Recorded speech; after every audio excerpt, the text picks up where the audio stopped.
Увогуле, что такое стаўка рэфінансавання? Вот падаецца, я разумею, але ж не разумею, што гэта. Ну, действительно, может сразу показаться достаточно сложный термин. Ее по-разному можно называть, то есть в зависимости от страны это может быть и ставка рефинансирования, ключевая ставка. Но смысл именно ее в том, что это как бы важная базовая ставка Центрального банка, который он может изменять, и от этого зависит непосредственно по каким стоимость кредитов, которые там ресурсов, которые Центральный банк выдает коммерческим банкам. Кредиты для насельніцтва таксама. И от этого кредиты. нет. Тут может быть по-разному. То есть главное это то, что от этой ставки зависит, по какой стоимости Центральный банк будет выдавать ресурсы коммерческим банкам. И, соответственно, если ресурсы дорожают, это для банков. Это, соответственно, отражается и на населении. Да? То есть кредиты могут повышаться, если ставка растет, либо снижаться, если, соответственно, она тоже снижается. Плюс к этому бывает так, что часто, да, что те же коммерческие банки устанавливают ставки по кредитам, в зависимости тоже от динамики ставки рефинансирования. То есть мы знаем, например, в договоре может быть написано по кредитованию, что ставка равна ставке рефинансирования плюс какой-то процент. То есть автоматически, как только Центральный банк объявил о повышении либо снижении ставки рефинансирования, сразу же изменяется и, соответственно, ставка по конкретному кредиту. Да и увогуле, чым вышэй стаўка рэфінансавання, гэта дрэнна. Нет, абсолютно. А для людзей, вось якія ўзялі крэдіты, ці гэта азначае, што чалавек, які браў крэдыт, будзе плацёж штомесячны, для яго стане больш, бо гэта больше адсотак за тое, што ён... Абсолютно не всегда, абсолютно нет. Почему? Потому что если, например, в договоре написано, что ставка фиксированная, то она не будет никак меняться. Скорее всего, это больше касается новых кредитов. То есть если человек хочет, да, вот новый кредит взять, то действительно вот это уже банки реагируют, и, скорее всего, не по всем, может быть, но по ряду продуктов, и мы сейчас это видим. Мы сейчас видим, что ставки вот там сначала, даже с конца уже июня, они по ряду продуктов повысились, да. А ці ёсць сэнс зараз паспець узяць гэты крэдит по 9,5, як ён быў, ці гэты 9,75 ён ужо уступіў у силу? 9,75 это сама ставка. Ну, а, соответственно, кредиты, они если мы берем для населения, то они, конечно, будут дороже. Потому что одно дело ставка рефинансирования, но другое дело, что коммерческие банки, помимо там ресурсов Национального банка, которые они тоже могут привлекать, они же привлекают и ресурсы с рынка, да, то есть они привлекают депозиты.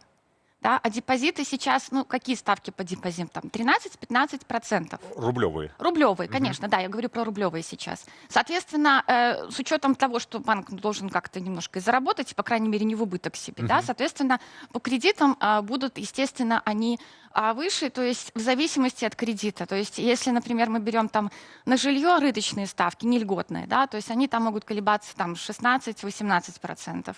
Если мы берем краткосрочные, особенно такие быстрые онлайн-кредиты какие-то, да, то они сейчас уже превышают по ряду продуктов 19, и даже я видела 25% уже некоторые банки дают. У рублях?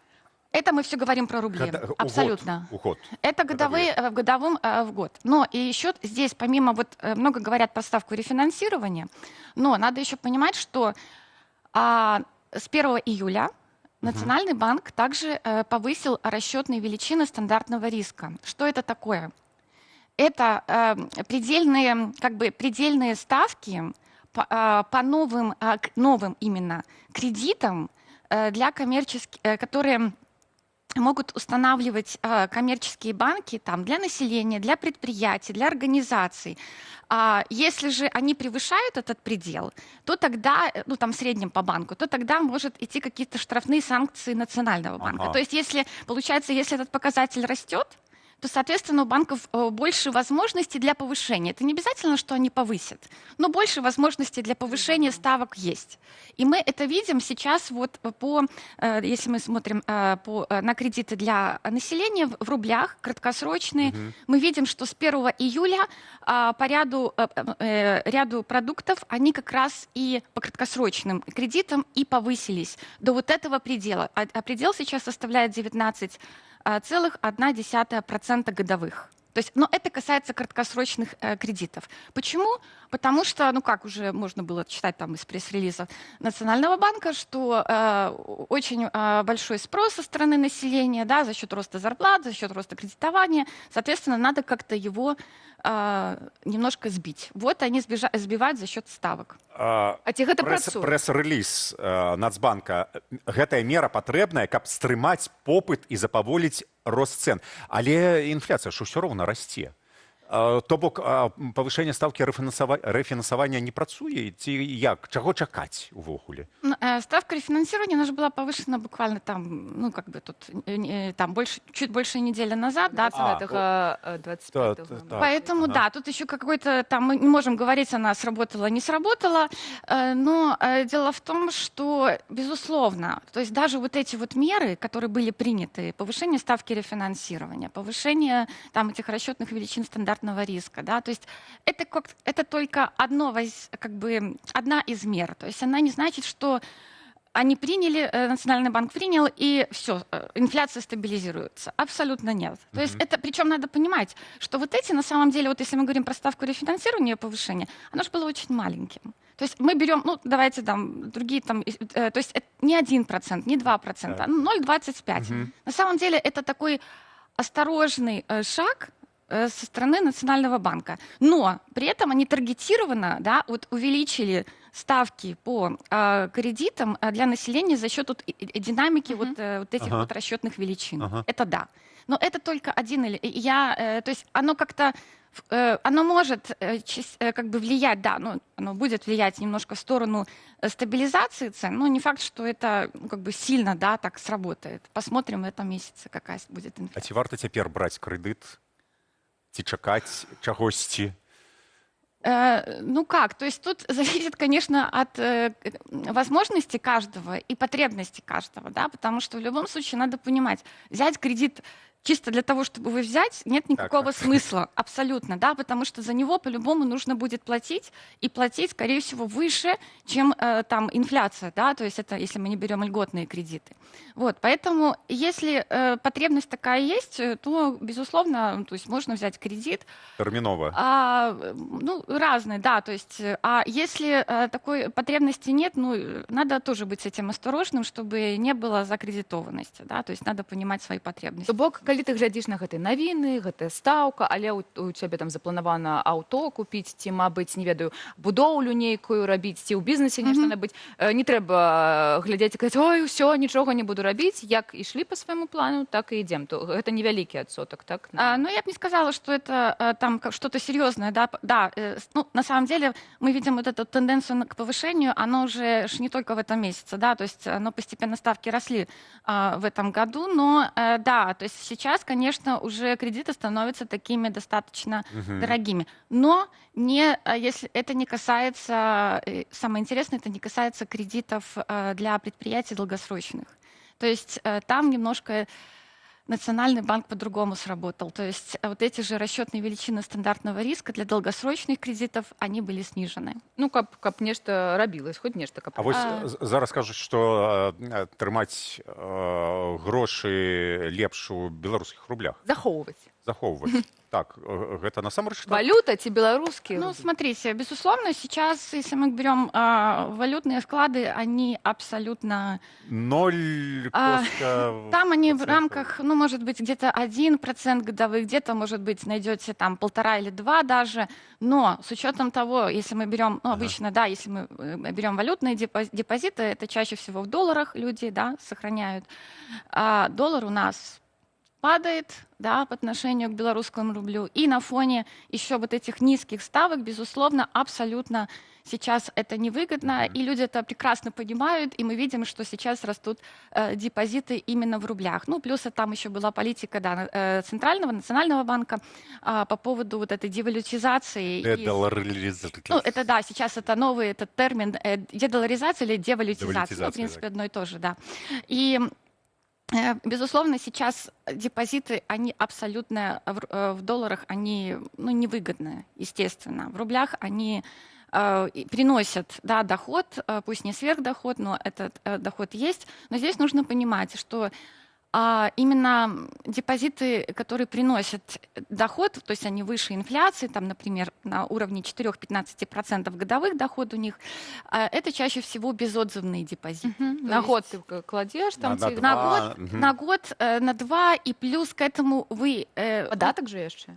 Ну, там с процентов, ну, то есть там небольшие совсем. Ну, это не в этом дело. Дело в том, что вы не сможете, если вы захотите раньше вернуть деньги, ну, по каким-то причинам, это будет очень сложно сделать, потому что это безотзывный депозит. Это нужно понимать, что в условиях все-таки, когда экономика нестабильна, да, то есть нельзя сказать, что у нас там какая-то... Ніхто не ведае, што будзе праз 2 гады. Абсолютно. Вот, то есть эти риски надо тоже учитывать. Ці будзе гэта неяк для людзей у зарплатах ці ў цэнах на нейкія прадукты, на нейкія кошты, як гэта будзе працаваць? Вось ты будзеш атрымліваць у беларускіх рублях, ёсць нейкая стаўка, ці гэта звязана? Ці сядзіш, нічога не робіш? Ну как, то есть напрямую, ну то есть если мы говорим про ну, зарплаты, это одно, то есть там доходность, ставки, это, ставок это немножко другое, да. Вот, но как я сказала, что для предприятий, ну, то есть, если мы говорим про зарплаты, то это уже связано... Дзяржсектор мы маем на увазе. А если мы говорим про госструктуры, ну, понимаете, сейчас на самом деле тут уже не ставка рефинансирования играет, а в целом дефицит рабочей силы на рынке Беларуси. И в том числе, да, в госсекторе, конечно, зарплаты всегда ниже, нежели, например, на каких-то частных компаниях, но они все равно растут. Почему? Потому что если они не растут, то люди просто будут уходить, да, куда-то. А с учетом дефицита людей, да, работников, они найдут, куда уйти.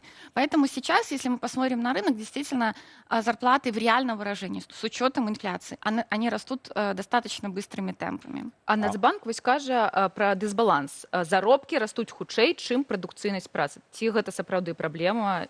И что с этим можно сделать? Это проблема, и это в Беларуси уже это длительный период наблюдается, когда производительность труда растет медленнее, нежели реальные заработные платы. Почему это проблема?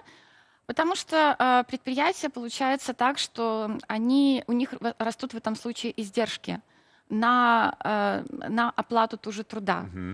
И это, в свою очередь, если растут издержки, это, то есть они должны как-то их компенсировать. А как они могут компенсировать? За счет роста цен на те же товары и услуги. Но в Беларуси, опять-таки, это сложный процесс, потому что жесткое государственное регулирование цен все-таки сохраняется.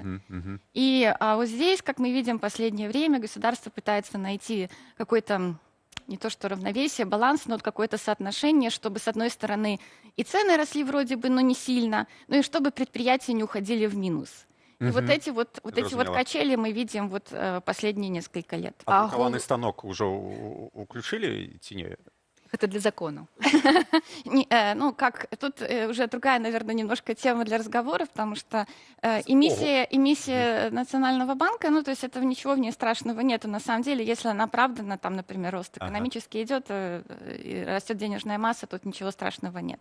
Но здесь вот я говорю, что вот этот дисбаланс между производительностью труда и ростом зарплат, это, конечно, это является вот этой проблемой, краеугольным камнем, которые вот как-то пытаются вот нивелировать за счет разных мер.